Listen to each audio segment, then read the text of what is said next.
En Yitzhak vatichena einav merot ויקרא את עשיו בנו הגדול ויאמר אליו בני ויאמר אליו הנני. Je pensais ce matin, c'est un bloc à chaud. Dans les Anshnaï Mikra, on dit Esav, il était Béhémet, un des plus grands, peut-être le plus grand, qui a fait Kiboud Avahem au monde. Comme ça, Chazal ils disent, comme ça c'est apporté dans les Midrashim, il n'y a pas une personne au monde qui a fait Kiboud Avahem comme Esav. Il changeait ses vêtements à chaque fois qu'il venait parler à son père. Il mettait des vêtements spéciaux pour parler à son père. Pele Plaim. Comme ça s'écrit dans plusieurs endroits. Alors, ce matin, en lisant Shnai Mikra, je me suis posé une question. Chazal, ils disent Akol Kol Yaakov. Pourquoi Yakumna Avi, Yochalna. Et il parle, à Yaakov, il parle de manière polie, avec beaucoup de respect à son père. Mais Esav, Koum, Echol. Comme ça, quand Esav il est rentré, il parlait de cette façon. Alors où il est le tellement grand Kiboud Avahem d'Esav? Sheila. Hein? J'avais dit que des fois, même des gens chez Tzadikim, dans le DR, c'est parler comme ça de manière un peu sec. Oui, mais là, c'est pas Tzadikim, là, c'est Esav. Même c'est des gens qui sont Tzadikim, quoi, ils parlent, c'est d'avoir quelque chose qui Tov, Aval, tu dis que Esav, il était très mahmir dans ce domaine. Parfois, des gens de Tzadikim, dans certains domaines, c'est leur manière d'agir. Mais c'est Esav, il était medakdek, meod, très pointilleux sur le sujet de Kiboud Avahem. Alors comment, s'il est tellement pointilleux, comment il dit Koum, Echol? Comment il parle comme ça à son père? Sheila. C'est une question que j'ai eue ce matin.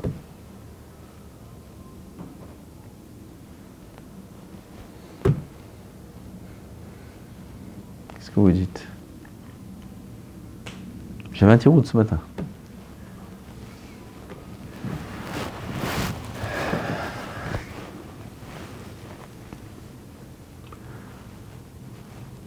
Je vais vous dire. C'est dans la Avodat Hashem. Parfois, quelqu'un dans sa Avodat Hashem, il peut faire de grandes choses. Il peut être un grand chassid dans sa Avodat Hashem. Il peut faire des choses que les gens ne font pas. Dormir très tard, se lever très tôt, étudier avec une atmada incroyable.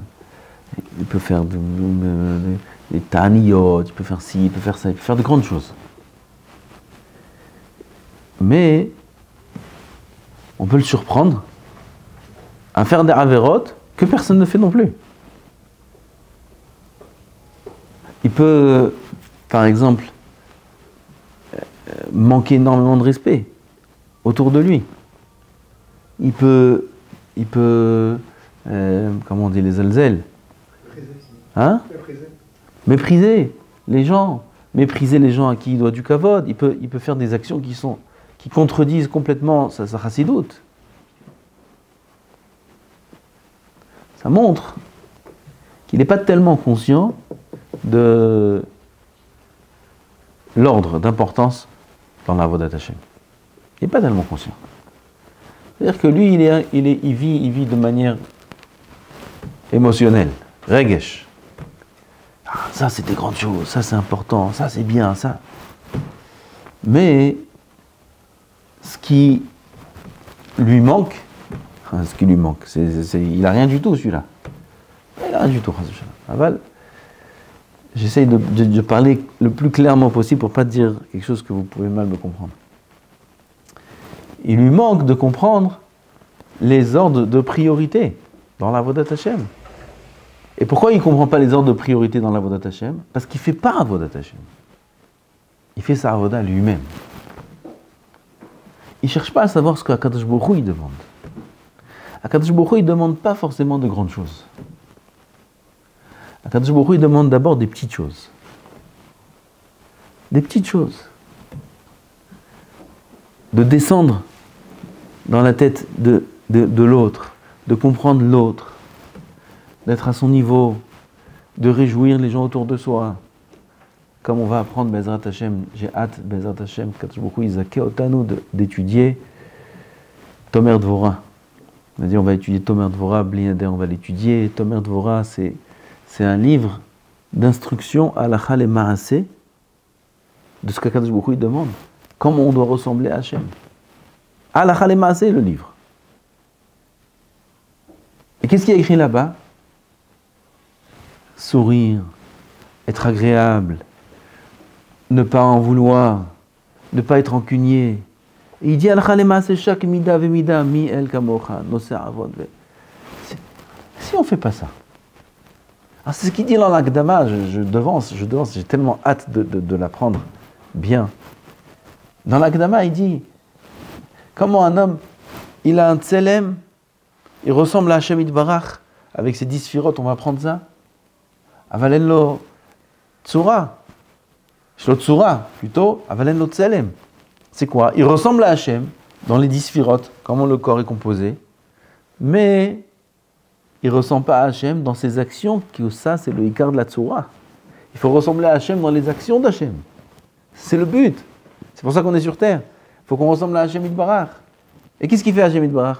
Nahum, Hanoun, Eze. Ça c'est la première chose qu'il faut faire. Et c'est déjà pas mal de travail. Avant de passer au Ta'aniyot, et avant de passer au Atmada, et avant de passer à ça, et à ça, et à ça, il faut d'abord savoir sur quoi il faut travailler. Encore on ressemble à Hashem, à Zesav, Kanerik il était dans ça. Zesav il était grand Hassid. Pas dans tous les domaines, comme c'est connu, mais dans le Kibbutz Avahem, Zesav c'était un grand Hassid. Il a pris ça comme Hassidout. Il a pris ça comme Humra Atsuma. Mais il a oublié le principal. C'est qu'il faut bien respecter son père. Et pas laisser ses midot prendre le dessus. Koum, Echol, ça c'est lui-même, c'est son être. C'est pas ses actions. Papa, comment on fait le melach? Quand il vient, il change de vêtements. Ça c'est les marasim. C'est facile de faire des tarniot. C'est facile de faire des marasim. C'est facile de rester 5 heures devant une mara. C'est facile. C'est des actions. Mais de changer sa personne, son personnage, d'être respectueux, ça c'est du travail. Ça c'est du travail. Et ça, il n'a pas fait ce travail. Il n'a pas fait le travail des midot. Il ne peut pas dire Yakumna. Il n'est pas capable. C'est un rotser, c'est un bal ta'ava, tout ce qu'il a fait le jour même. Il n'est pas capable d'être mechabed. Ouais, ça c'est pas une contradiction. Ça a l'air d'être une contradiction, mais ce n'est pas une contradiction. Ça, c'est des actions extérieures qu'un homme peut faire pour faire Ke'il ou Avodat Hashem, comme c'est qu'il fait Avodat Hashem. Mais il s'induit lui-même en erreur. Ce n'est pas Avodat Hashem. Quand Kadosh Baruch Hu, il demande des choses avant ça. Il demande que nos midot elles ressemblent à Hashem Yitbarach. C'était la parenthèse. Ça, c'est plus ou moins le tirous auquel je pensais ce matin. עכשיו, écrit Vaï qui zekan Yitzhak. Vatichena enav mereot. Qui zaken Yitzhak. Vatichena enav mereot, il dit Rashi. Il dit Rashi, Yitzhak, Avinu alav shalom, il est devenu aveugle. Pourquoi? Pourquoi il était aveugle, Yitzhak? Il dit Rashi, parce que lorsque Yitzhak était sur le Misbéach et Abraham Avinu venait faire la Hakeda, les cieux se sont ouverts. Et les anges ont vu d'en haut la Hakeda. Ils ont vu la Hakeda, ils ont commencé à pleurer. Yitzhak Avinu, c'est le père de tout Israël. Ils ont commencé à pleurer, les anges. Les larmes des anges sont tombées dans les yeux d'Yitzhak. Et à cause de ça, il est devenu aveugle. Top, Atkan le Midrash, qu'apporte Rashi. Et il y a une grande question qui se pose ici. Cette question-là qui se pose, c'est le Rosh Yeshiva de Mir d'Amérique, pas d'aujourd'hui, à l'époque, qu'il a posé lors du Hesped qu'il a fait sur son fils. Là, on est nous. Son fils, Tamir Chacham, niftar jeune, il était au moment de l'enterrement, il a fait un espède. Et au moment du espède, il commence son espède en posant une question. Il dit, pourquoi les anges, on a besoin de leur ouvrir les cieux pour qu'ils voient la Hakeda? C'est les anges. Bishlama. C'est quoi Bishlama? Ça va bien. Nous en bas, Akadosh Baruch Hu, il nous a ouvert les cieux au moment de Matan Torah. Nous, on est en bas, sur terre. On a de la Emouna Vadaï. Mais Akadosh Baruch Hu, il ne voulait pas qu'on ait que de la Emouna, il voulait qu'on voit. Qu'est-ce qu'il a fait? Il a ouvert tous les Shivar Rikim, tous les cieux, et on a vu une vision claire qu'Akadosh Baruch Hu est Had. Yahid ou Meyuhad. Ça, dans notre sens, dans ce sens-là, ça va bien. Qu'il faut nous ouvrir les cieux pour qu'on comprenne ce qu'il y a en haut. Mais de ce qu'il y a en haut, qu'on ouvre les cieux pour voir ce qu'il y a en bas, ça, c'est pas normal. Ils savent pas ce qui se passe en bas. Nous, ici, on a des écrans pour savoir ce qui se passe dans tout le monde entier. Ils n'ont pas un écran pour savoir ce qui se passe en bas. Ils n'ont pas besoin d'écran. Alors, pourquoi on a besoin d'ouvrir les cieux pour les malachim? Bonne question. Qu'est-ce que tu dis? C'est une couche à Tsuman, hein? Azidi, il répond avec une histoire du Ramban. Tout ça dit au Esped. Le Ramban, on est venu le voir, on lui dit, Gvodarav, il y a un des élèves les plus importants du Ramban, qui est mourant. Que le Rav aille le voir avant qu'il décède. Le Ramban était attaché à cet élève-là, c'était un des élèves les plus importants du Rav. Il est parti le voir. Il voit mettre que son état est final, et il lui dit une demande, une bakasha. Il dit voilà, que bientôt il va quitter ce monde-là. Il lui dit comme ça, sans lui faire peur, bientôt il va quitter ce monde, il est sur le point de le quitter, il a une demande. Le Ramban dit à son élève qu'il a beaucoup de couchiotes, il a beaucoup de questions. Questions existentielles, on les appelle. Et il souhaite que cet élève-là, il lui demande de monter jusqu'au Kisei HaKavod pour poser ces questions-là. Et si c'est possible, si on l'autorise, qu'il revienne pour lui donner les réponses. Comme ça, il demande à cet élève. Le Ramban était un grand Mekoubal. Kabbalah Ma'asit. Kabbalah appliquée. Et cet élève-là, comment on peut le faire monter jusqu'au Kisei HaKavod? Il lui a écrit un kaméa avec des shemot. Et ce kaméa-là, il y a des noms, Kdoshim.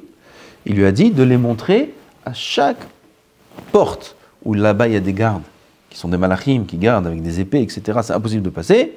De montrer les shemot, ça, c'est les clés à tous les shaharim. Il peut arriver avec ça jusqu'au Kisei HaKavod. Il a demandé de l'enterrer dans sa main. Il l'enterrait avec. Et ça marche. Il ne va pas prendre le papier, mais il va prendre ce qui est écrit là-bas. Après un certain temps, il est niftar cet élève-là, et comme promis, il est venu en rêve chez le Ramban. Il lui a dit, Rabbeinu, comme tu m'as demandé, on m'a ouvert tous les shaharim, on m'a ouvert tous les portails, et je suis arrivé jusqu'au Kisei HaKavod. Aval, là-bas, hein, il y avait une lumière tellement grande que j'avais plus de questions. J'avais plus aucune question. Ouais, il a oublié le pétec avec les questions, il a oublié le papier. Non!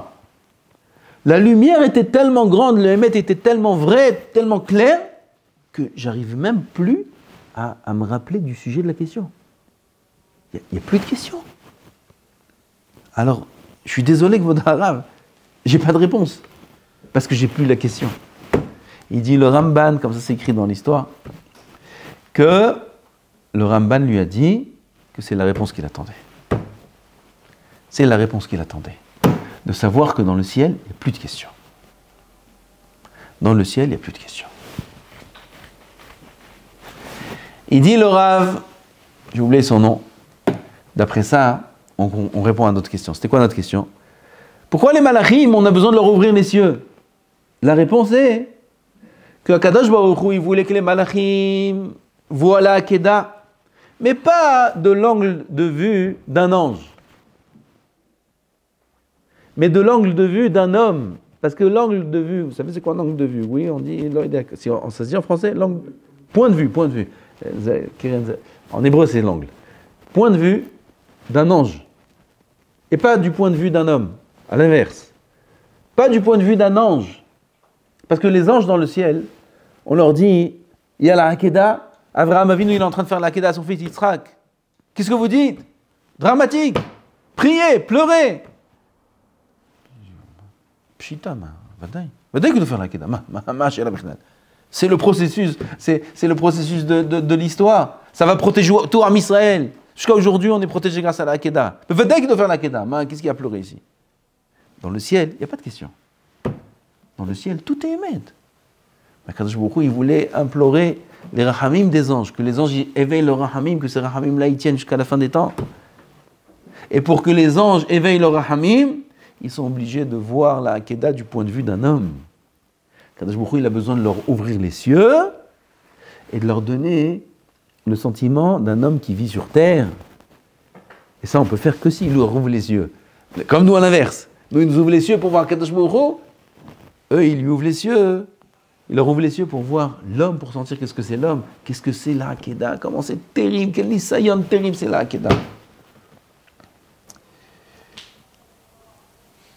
Comme ça, hein, les anges, ils se mettent à notre place. Et là, ben, c'est ce qui s'est passé. Les anges, ils ont commencé à pleurer.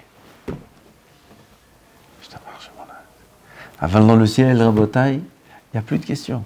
Nous, dans ce monde, on a plein de questions. Hier soir, il m'a dit, Rav, je peux vous poser une question très dure.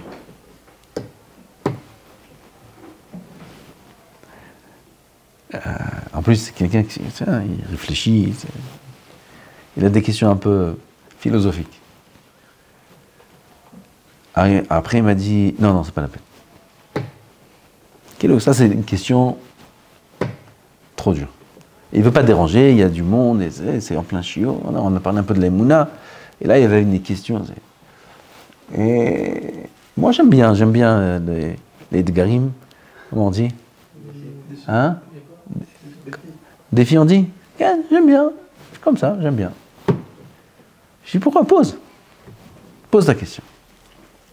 Et il pose une question, même une question dure. C'est même une question dure. Je ne sais pas si je vous l'ai dit, je ne vous l'ai dit pas. C'est une question dure, c'est une question de... Parce que, bon, après la Shoah, il y a des gens qui ont fait certaines choses, et depuis il y a l'État d'Israël, et grâce à ça il y a l'État d'Israël. Alors l'État d'Israël, c'est bien, c'est pas bien, mais grâce à ça il y a l'État, grâce à ça on est là. Et alors quoi? Alors un homme, parce qu'avant on a parlé du fait que tout est Minashamayim, mais nous on ne doit pas réfléchir sur les points de vue des autres, chacun doit faire son... Alors il dit, alors s'ils n'avaient pas fait ça, alors jamais il y aurait l'État d'Israël, jamais... Oh, une question, voilà, tout le monde est resté comme ça. Qu'est-ce qu'il va dire, Laura? Et bon, Hachem et Siyata Dishmaya, je lui ai dit, ta question, elle n'est pas dure. C'est pas une question dure. Question très simple. Mais je vais te répondre comme j'aurais répondu à un enfant. Une réponse simple. Réponse simple. Et de ça, on va comprendre ta question qui a l'air dure. Je lui dis, ça t'est arrivé une fois de sortir de chez toi, t'as oublié les clés? Ça t'est arrivé? Il me dit, ouais. Et l'autre, il dit, ouais, après, il faut revenir, ouais, l'autre du travail, il fallait... Ouais, chacun, il raconte ses histoires. Okay. Bon, c'est arrivé? C'est arrivé.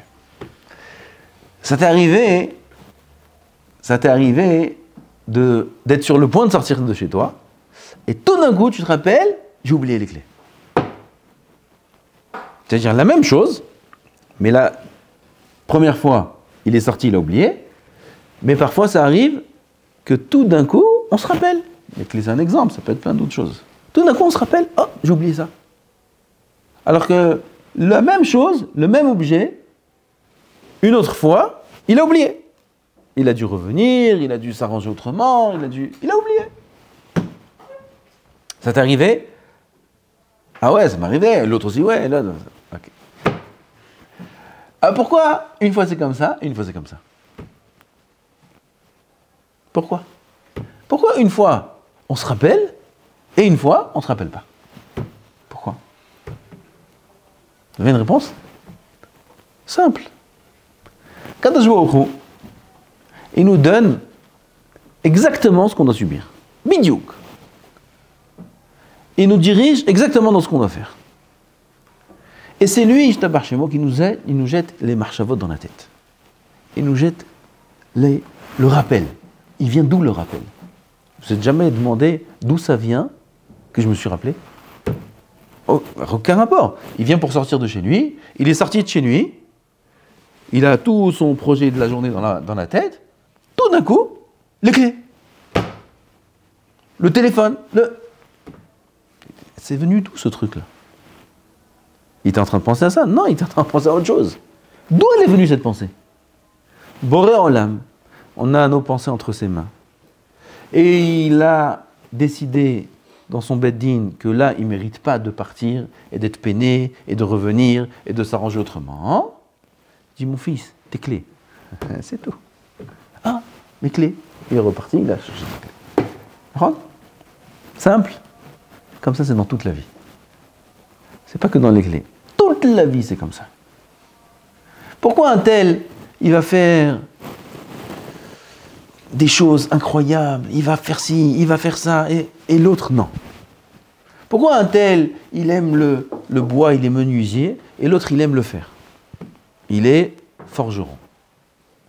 L'autre, il aime la science. Il est dentiste. L'autre, il aime l'économie. Il est... boutique. Boutique. Ma Colette, tu vas me dire. L'économie, donne-lui quelque chose un peu mieux. Banquier.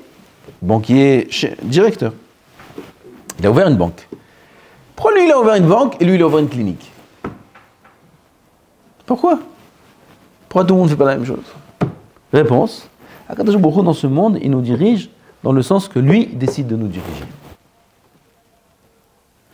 Et en fonction de ça, il nous met les marchavot dans la tête. Il nous met les idées dans la tête. Parce qu'Akadosh Baruch Hu, il dirige son monde dans un but précis. Alors, concernant ce que je lui ai dit juste avant, que nous, on n'est pas censé de commencer à réfléchir sur tout, parce qu'il parlait de la situation, les gauchistes, ils font des manifestations, et nous, on doit aller contre, et il y en a qui font ci, et nous, on doit agir, et ça, vous savez, ça parle. Je lui dis, tu ne dois rien faire du tout. On ne doit rien faire du tout. Akadosh Baruch Hu, il va nous guider dans ce qu'on doit faire, tout seul. Comment? Il va nous mettre les idées dans la tête.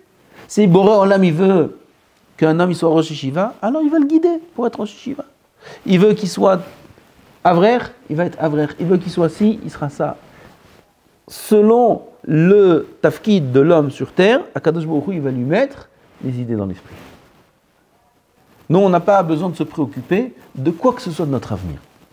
Quoi que ce soit. Nous, on doit se préoccuper juste d'être tzaddik et paracha. C'est tout. Alors tout le reste, Akol Bidei Shamayim. Nachon Yoav, tu as appris le Midrash. On a fait le Midrash là-bas. J'espère au moins tu aurais écouté. Akol Bidei Shamayim. Chutz Meirat Shamayim. Alors ces gens-là, avec sa question, je n'ai pas besoin de rentrer dans les détails de sa question. Alors ils ont fait ce qu'ils ont fait, parce qu'Akadosh Baruch Hu, il a un projet, et il leur a mis dans l'idée. Il m'a dit, ça c'est une réponse. Pour que quelqu'un comme ça avoue, c'est un hidouche. Il y a ça. Puis... Bon, on va donner le même, comme ça, on a fini le shiur, et ils étaient tous contents. Okay. Pourquoi je dis tout ça? Pourquoi je reviens de ça? Pas de question. Il n'y a pas de question. Ça c'est rien, c'est ici dans l'Orlam Hazé, c'est rien du tout. Aval dans l'Orlam Abba, il n'y a aucune question. Aucune question. Ici, on a des questions, Il n'y a aucune question. Il faut vivre avec la Emouna Pshuta. Je raconte une histoire. Il y avait un... À la fin de la guerre, Deuxième Guerre mondiale, à la fin, il y avait les camps encore. Il y avait un des camps là-bas, je oublié comment il s'appelle, un des grands, où là, ils ont amené tous ceux qui restaient. Les Allemands, ils ont mis tout le monde là-bas. Ils ont récupéré de tous les endroits, de tous les camps, tous ceux qui restaient, tous les Juifs. Il y avait aussi des soldats russes qui étaient en otage. Ils l'ont mis dans ce camp-là avec un nom compliqué. Et là-bas, ils leur ont dit, voilà, bientôt il y a les Anglais qui vont venir. C'était la fin de la guerre. Et il faudra leur montrer comme quoi vous avez été bien traité, comme ça on a pris soin de vous, voilà. Et pour vous montrer ça, alors on va vous donner maintenant des lahmaniot, des pains chauds, frais, comme ça vous allez bien manger, et s'il vous plaît, racontez-leur que tout s'est bien passé. D'accord ? D'accord. Là-bas il y avait un juif, à Botaï. Ils étaient tellement, ils ont souffert tellement, ils avaient tellement rien à manger, que à tel point, comme ça il raconte ce juif-là, que si on demandait à une personne, tu veux être libéré ou tu veux du pain, il va dire je veux du pain. Il ne pourra même plus réfléchir. Il ne peut même plus réfléchir sur la libération, tellement que la seule préoccupation de l'esprit, c'est avoir de quoi manger. C'était ça une lahmania à l'époque. Et là-bas, ils font la queue, et il y a l'Allemand avec son panier qui distribue des lahmaniotes. Lui, il voit son tour qui arrive, mais il voit qu'il n'y a plus beaucoup. Il en reste 6 ou 7. Et lui, il est 6 ou 7e, et que son cœur il commençait à battre très fort. Peut-être qu'il n'aura pas une lahmania. Et il arrive, la dernière a été pour lui. Il reçoit la dernière, il se met sur le côté. Tout d'un coup, il voit qu'il y a un autre panier rempli encore de plein de lahmaniotes fraîches, chaudes encore. Ils ne vont pas savoir si j'ai pas pris encore. Alors, le temps qu'ils ramènent le panier, ils se sont un peu dispersés. Ils ont amené le nouveau panier et ils disent allez, au suivant. Alors lui, il arrive, il dit suivant, je prends une autre. Ils ne vont pas faire attention. Il lui donne une lahmania et il part. Tout d'un coup, il sent une main derrière son dos. Il se retourne, c'était pas un Allemand.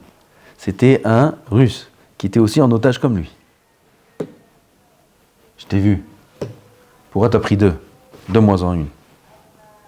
Il réfléchit, il dit moi, on est dans le même panier tous les deux. Pourquoi je lui donnerais la mienne ? Il dit non, je te donne pas. Non. Les Russes, ils sont venus à 3-4, ils l'ont attrapé, ils l'ont mis dans un coin, ils l'ont attrapé là-bas dans une chambre, et ils ont commencé à lui massacrer de coups misquins. Il est tombé, ils lui ont pris les 2 lahmaniotes, et il est tombé presque évanoui. Et il dit bon chez l'âme. Si tu ne m'as pas pris jusqu'à maintenant, toutes ces années-là, j'ai vécu. Et là, on est sur le point d'être libéré. Maintenant, je dois mourir. Comme ça, il pleurait et il s'est évanoui. À un moment, après quelques heures, il se réveille. Il se réveille comme ça. C'était le soir, ça. Tout d'un coup, il voit la lumière du soleil. Il voit le matin, la journée. Ça fait 5 ans qu'il n'a pas vu la lumière du jour le matin. Parce qu'il est réveillé tous à 4h du matin. Il faisait nuit encore. Il fallait tout de suite dans le misdar. Dans le misdar, comment on dit ? Misdar. Oui, misdar, c'est pas le rang, l'appel, quand on fait l'appel. À l'appel. Il fallait être à l'appel. Celui qui n'est pas à l'appel, alors on le prend à l'appel. S'il n'est pas là, il est fini. Et lui, là, ça fait 5 ans que c'est comme ça. Pitom, il se réveille, il voit la lumière du jour. Il dit, ça y est, on a été libérés. Il se lève comme ça. Béhémet, ils ont été libérés, les Allemands, ils ont été exterminés. Et il voit autour de lui tout le monde mort. Tous sont morts. Tous ceux qui étaient avec lui la veille. Pourquoi ? Ce pain-là, il était empoisonné. Ce pain-là, il était empoisonné. Je t'abarre chez mon larde. Un homme. Non, aucun. Ils l'ont attrapé avant qu'il profite même pas d'une bouchée. Lui, il se posait la question, il dirait, bon, pourquoi mourir à la fin ? Pourquoi que ça arrive une chose pareille juste à la fin ? Et en vérité, c'était pour qu'il continue à vivre. Comme ça, il y a plein de choses, il y a tellement d'histoires comme ça. Ça, c'est une petite histoire qui est écrite là-bas dans Matok Haor. Tellement d'émouna on doit avoir dans tout ce qu'Akadosh Baruch Hu il fait. Que tout ce qu'il fait Akadosh Baruch Hu, c'est les tova, tous ceux qui partent. Il y a beaucoup de questions aujourd'hui qu'on a. Pourquoi comme ça ? Pourquoi des massacres pareils ? Par que c'est des choses graves. Je ne sais pas ce qu'il y a eu dans les détails, mais il paraît que c'est terrible ce qu'il y a eu. Terrible, terrible. On entend un petit détail par-ci, un petit détail par-là, terrible. Pourquoi de cette façon-là? Il y a eu un attentat comme ça en Israël? Jamais. Il y a eu un massacre comme ça en Israël? Jamais. De cette façon-là, je parle. Jamais. Mais on parle de la Shoah, à ce niveau-là, c'est pire que la Shoah. La Shoah, c'était une extermination. Là, c'était des Inouïm, c'était comme les pogroms de l'époque, des années Tahta, de Sotium Tov, c'était des choses terribles. Pourquoi de cette façon-là? Nos frères juifs, ils doivent mourir comme ça. Pourquoi? Plein, ils se posent la question. Dans ce monde, on a des questions. Béhémet, il n'y a aucune question. Béhémet, il n'y a aucune question. Il y a les Gilgoulim, il y a les Tikkunim. Personne ne peut savoir ce qu'il y a eu dans le Gilgoul d'avant. Personne ne peut savoir ce qu'ils ont fait dans le Gilgoul d'avant. Personne ne peut comprendre combien c'est bénéfique tout ce qu'ils ont passé et tout ce que, aussi, Bezrat Hashem, Akadosh Baruch Hu, il va amener par la suite, parce que la Géoula, elle ne va pas être évidente. La Géoula qui va venir, ça ne va pas être quelque chose de... une histoire comme ça, calme. Le Mashiach, il va venir, un beau jour, un beau matin, comme ça, avec ce beau soleil. Puis tu poses le chauffard. Ah, Botaï, Mashiach est là. Ça va, il va. Mashiach, il peut venir que si le dor, il est Okulo Zakai, Okulo Hayav. Ou tout le monde Sadikim, ou tout le monde Rechaim. Tout le monde Rechaim, c'est impossible. Il y a des Tzadikim sur terre, jamais ils seront Rechaim. Alors quoi? Tout le monde Tzadikim. Ah, comment on fait pour que tout le monde Tzadikim? Ben, comme il y a un petit peu aujourd'hui. On fait un petit peu peur, quand je fait un petit peu peur, et ils font un petit peu de tchouva. S'il fait un peu plus peur, ils font plus de tchouva. S'il fait très peur, tout le monde va être, ça y est, c'est fini. C'est fini. Là, un petit peu peur, il n'y a rien. Il n'y a rien. Et avec quelques missiles, parce que il y a des gens, ils sont dans des états. Hier, ils m'ont dit les Israéliens, il y a des gens, ils sont dans des tipoulim, chez les psychiatres, ils sont rentrés dans une panique terrible. Mais il n'y a rien. Il n'y a rien. Les missiles, il y a des gens, ils n'ont même pas peur des missiles. Ils restent dans la maison. Il y a des gens, ils ne voulaient pas partir de Sderot. Ils sont dans la maison. Ils restent, ils ont leur éclate. Il y a la boum, boum, boum, et boum, boum, boum, boum, ils sortent. Ils restent là-bas. Dans le nord aussi. Je me rappelle la guerre du Lebanon-Stein, Liban 2, je ne sais pas comment dire. Deuxième guerre du Liban. Moi, j'ai toute la famille du côté de ma mère, ils habitent dans le nord. Il y avait des missiles. C'est pas des missiles du sud, c'est des vrais missiles. Hezbollah. Ces missiles, ils font mal. Et ils étaient tous dehors. Regardez, filmez. Ils sont dehors. Ils ont plus peur. Ils ont pas peur. Ah, le premier, le deuxième, le troisième. Après, une semaine, 2 semaines, yallah, viens, on regarde ce qui se passe. Ils se mettent sur les balcons, ils regardent à la fenêtre, ils rentrent même plus dans le mamad. Il y en a dans la rue, ils ne s'arrêteraient même plus les voitures. Ils roulent normal. Akadosh Baruch Hu, il fait peur, mais il ne fait pas très peur. Alors il faut qu'on soit chachamim pour comprendre qu'il faut faire tchouva avec ça. Ça suffit. Ça doit nous suffire pour faire tchouva shlema. Sinon, Akadosh Baruch Hu, il fera plus peur. Et il y a de quoi faire peur. Il y a de quoi faire peur. Et sinon, il y a encore plus peur, comme il dit le Malbim. Malbim, je ne sais pas où il est ce Malbim là. Moi j'ai entendu cette histoire depuis que je suis très jeune. Mais là, j'ai entendu que le Rebbe Misatmer, il a raconté cette histoire-là au Rav Elbaz. Que c'est écrit dans le Malbim, que l'artide de l'avoir avant la venue du Mashiach, il y aura, c'est écrit sous une métaphore, mais c'est expliqué comme une bombe atomique qui sera tirée sur Israël. Voilà, ça fait peur, ça? Ça fait peur. Ça fait peur. Bombe atomique, c'est pas des katyushot. C'est pas Hezbollah, c'est bombe atomique. Bombe atomique, c'est tout Israël. Une seule. Tout Israël. D'un coup.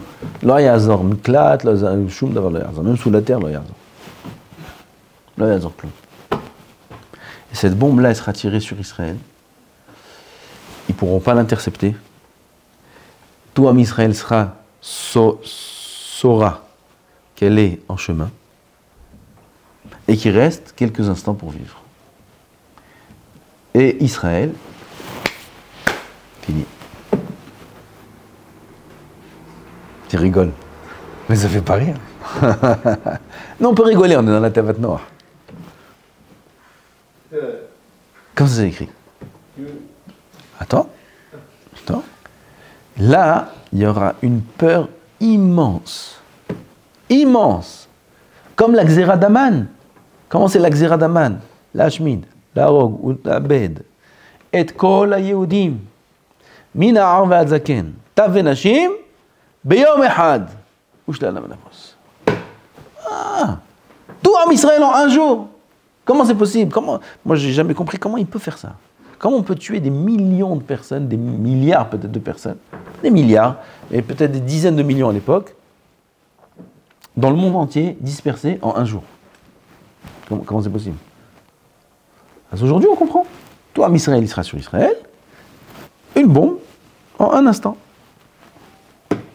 Aval, il dit le malbim, cette bombe-là, elle va s'arrêter en l'air. Tac! Elle va s'arrêter en l'air. Nissim veniflaot. Elle va s'arrêter en l'air. Et là, la tchouva d'Am Israël, elle sera tellement grande, elle sera tellement forte. Et là, il y aura le tri qui va se faire de manière tellement claire entre celui qui est Behemet Israël, Behemet Amdou Raglav Behar Sinai, et celui qui est Erev Rav, qui n'a rien à voir avec Am Israël. La séparation sera claire. Là, ça sera appelé Kulo Zakai. Tous Am Israël, ils seront Zakaïm, ils seront Tzadikim. Tout le monde sera Baal Tchouva. Tout le monde aura des Hérourim de Tchouva. Tout Am Israël. Et dans des conditions pareilles, il n'y a pas le choix. Et de suite, viendra la Géoula.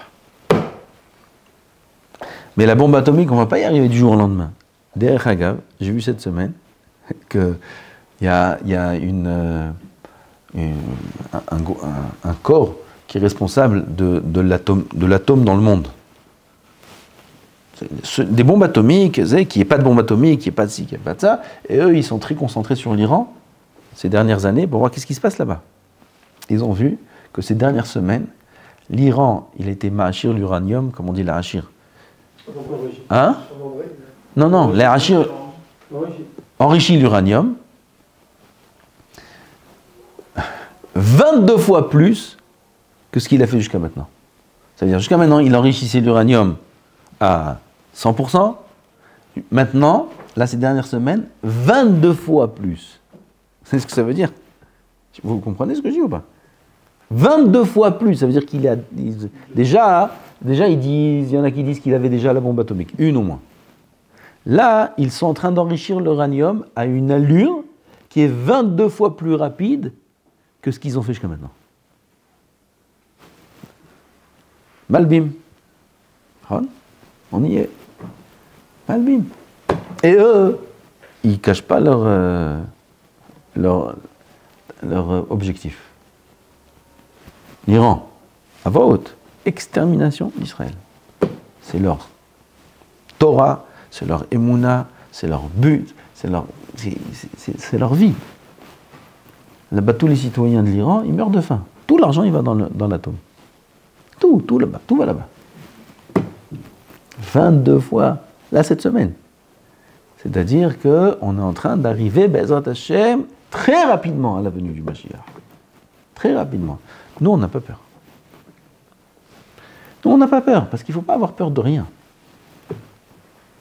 Même de la mort, il ne faut pas avoir peur. Il ne faut pas avoir peur de la mort. Qu'on vive jusqu'à 120 ans, et Ratson, comme ça on fera encore plein de mitzvot, plein de Torah, plein de Maasim Tovim. Alvaï. Mais ce n'est pas quelque chose qui doit faire peur. Il y a des gens qui sont terrifiés par la mort. Il y a des gens qui ils ont tellement peur de la mort qu'ils en sont malades. Ils ont une phobie. Et là, ça devient une vie. Moi, une fois, j'ai rencontré un jeune. Je donnais cours. Je vous ai dit, peut-être une fois, je vous ai raconté ça. Je donnais cours à Ramat Gan. Et là-bas, il y avait un bureau où il y avait beaucoup de jeunes religieux, tzadikim, des Français qui travaillaient. Je leur donnais cours une fois par semaine là-bas. Il y a un qui vient s'adresser à moi après le cours. Je peux vous parler. plaisir. Il y en a plein qui me font ça. Avec plaisir. Enfin, là, je vais vous dire quelque chose, mais s'il vous plaît, vous gardez pour vous. Vous ne dites pas. Qu'est-ce qu'il y a? Je vous dis, Bekitso, il a peur de mourir. Alors quoi? Qu'est-ce qu'il y a? Il ne peut pas traverser la rue. Il ne peut pas traverser la rue. Quand il va pour traverser la rue, il est obligé de traverser. Il regarde, il va doucement. Les gens, ils ne savent pas pourquoi il reste là-bas. Il ne peut pas traverser la rue. Il a peur quand il mange. De quoi? De s'étouffer. Un jeune homme de 22 ans, Rabotaï. Il n'est pas marié. Il a peur de mourir. Il a tellement peur qu'il ne peut pas vivre. Vous savez combien il y en a des comme ça? Plein. C'est terrible. Et d'où ça vient? Ça vient des Avérotes. Un homme fait des Avérotes, il ne fait pas attention à Nida, il ne fait pas attention à la cachoute, il se rentre en lui des choses, des énergies qui sont mauvaises, de la Toum'a, etc. Sa tête elle commence à mal fonctionner. Aval, ça vient d'un manque d'émouna. Il faut avoir peur de mourir. Pourquoi? On est sur terre pour être éternel. C'est quoi le but de la vie? La mort. Il est fou. Comme ça tu parles. Le but de la vie c'est la mort? Vadaï. Pourquoi tu ne savais pas? Tous les Shabbats tu dis ça. Viyam Amavet, Miyam Ivaldo. Quand est-ce que ça commence la mort? À la naissance. À la naissance, il y a le compte à rebours. Dès qu'il naît, tac, compte à rebours. Dans l'autre sens. Compte à rebours, c'est ça. Oui? Moins un jour. Hein? Fini. Comme ça, il dit Shlomo HaMelech. Yom HaMavet, miyom yivaldo. Les mots Torah arbe, vitnu lecha sachar arbe. מה אתה אומר? Il faut de la mort parce qu'il n'a pas de la mort en soi, mais il a peur du Yomadjin. Oh, Alvaï, que tout Am Israël comme ça, ils aient la peur de la mort du Yomadin. C'est pas ça qui se passe dans le monde. Dans le monde, ils n'ont pas peur du Yomadin, ils ont peur de la mort. Comme les Goïms. Ils ont peur de la mort. Alors. Il devrait avoir peur du Yomadin en soi. Mais pas de la mort. Pas de la mort, mais il a peur. Peur du Yomadin, Vadaï. Mais là, ça veut dire quoi? Il a peur de mourir. Il n'a pas peur de la mort, il a peur du din. Pas de la mort en soi, c'est rien du tout. Il dit le Rambam, c'est quoi la mort? C'est passer comme quelqu'un qui passe dans une pièce, on va dire nous un vestiaire, il enlève sa veste, il met un autre vêtement et il sort. C'est ça la mort. La mort c'est comme enlever une veste et passer dans une autre pièce. On enlève la veste, c'est quoi la veste? Le corps, et on passe dans une autre pièce, c'est la colle. C'est ça la mort. C'est un passage d'un état à un autre. C'est la colle. Il n'y a pas de disparition, ça n'existe pas la mort. Comme on a appris la semaine dernière. Kiryat Arba, Hebron. Il n'y a pas de mort. Pareil pour nous. Les gens, on a peur de la guerre, on a peur de... Il ne faut pas avoir peur. Il faut être prêt à tout. Ma shakadosh baruch hu echlit, akol tov. Tout est bien. Une chose, oui, ce que tu as dit, c'est qu'il faut faire tchouva, il faut être sadique, il ne faut pas quitter ce monde avec des avérotes. Ça, c'est déconseillé. Déconseillé par les grands hachamim. Totalement déconseillé. Il ne faut pas quitter ce monde avec des avérotes. Ça ne vaut pas la peine, parce que là-bas, c'est beaucoup plus dur. Mais il faut quitter ce monde. Le fait de quitter ce monde-là, en étant sadique, en faisant tchouva, ma baille. Jusqu'à 120 ans, on veut encore faire des mitzvot, on va faire... Il a écrit dans le Midrash, même si quelqu'un il doit quitter ce monde jeune, Kadosh Baruch Hu, il est marchiv là, il lui considère tout ce qu'il aurait fait s'il était vivant. Comme ça c'est écrit dans le Midrash. Tout ce qu'il aurait fait s'il était vivant, Kadosh Baruch Hu, il lui comptabilise. Boré olam iten lanu emuna shlema. Be'ezrat Hashem. Na'amin be'emuna shlema. Que tout est mito itbarach. Qu'on comprenne que même si on a des questions, il n'y a pas de question, on n'a pas lu Or Haïm. On n'a pas lu Or Haïm.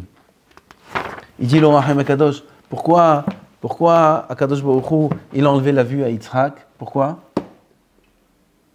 Pour que Esav il prenne pas les brachot, pour que Yaakov il prenne les brachot.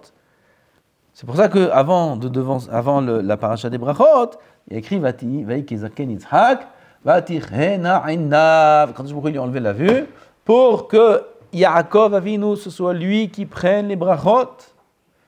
Azel letova ou non letova? Yitzhak lui-même, il dit Ribono shel olam. Regardez la question qu'il peut se poser, Yitzhak. Bon, je t'ai servi toute ma vie, de toutes mes forces. Yitzhak, en plus, il a fait la avoda la plus dure de tous les avots.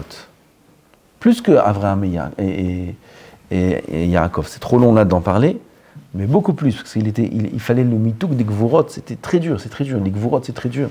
Et il fallait qu'il soit sauvel Esav, sauvel ses enfants, sauvel ses belles filles, sauvel sa vie, accepter tout, c'est très dur.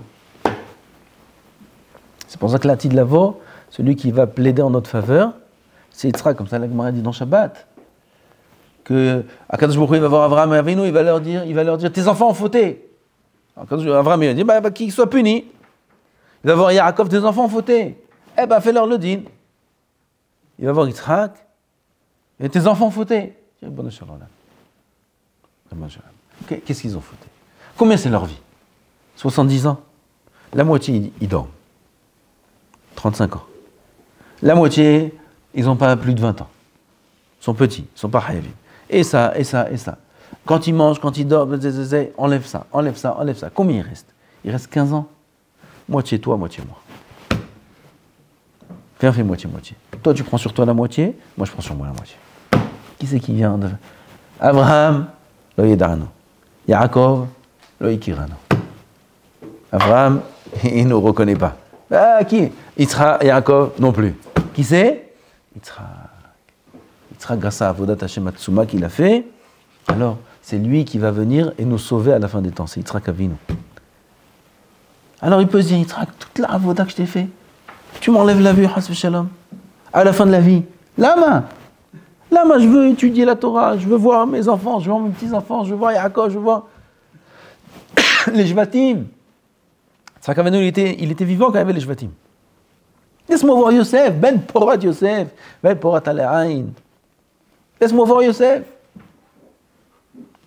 Aveugle. Ça devait être dur pour Yitzhak. Naron? Je ne sais pas si c'était une question à son niveau, mais si on était à sa place, c'est une question qui se pose. Alors c'est mal ou c'est bien qu'il lui a enlevé la vue? Oi va voy. C'est inimaginable la suite de Am Israël si Yitzhak Avinu il n'était pas aveugle. Et ça, il aurait pris les brachot. Lo yetekuma le Israël, il n'y aurait même pas Am Israël qui existe. V'yiten lecha Elohim ital hashamayim u'mishpanei haaretz v'rov dagan v'tirosh ya'avducha amim yishtachavu lecha leumim, inclus Israël. Heve gevir le'achecha v'yishtachavu lecha bnei imecha or arecha aror m'chalel lecha baruch. Tout ça, et ça, il prend. Mais on est fini, Rabotai, on est cuit. Qu'est-ce qu'il a fait? Il dit, Yitzhak, je te ferme les yeux, quelques années, jusqu'à la fin, comme ça, il y a une suite pour Am Israël. Il y a des questions, il n'y a pas de questions. Il n'y a pas de questions. Ah, dans l'épreuve même, un homme perd la tête. Il dit, lama. Oh, il va voir s'il n'y avait pas ça. Oh, il va voir Am Israël où il serait, si seulement Hasbe Shalom et ça. Alors il y avait cette ruse-là, on lui a pris les brachot, c'était un petit peu un coup de vis. Et derrière Hagav, il dit le Orahaim, jusqu'à aujourd'hui on paye. Ils nous en veulent. Et ça, il en a voulu à Yaakov. Ouais, il a hurlé. Vaïsa kolo et kolo vaïevk. Il a pleuré. Jusqu'à aujourd'hui, Esav, ils nous en veulent. C'est pour ça qu'ils nous font les tsarot. Jusqu'à que ça se calme, quand il les fait taire, et il leur chante le shtar, on est Bechor, Beni Bechori, Israël, nous c'est les Bechorot, nous on a reçu les brachot, et on les a reçus de droit, Bakasha, Shalom Israël, Via Mashiach, Mimera, Bemin, Amen.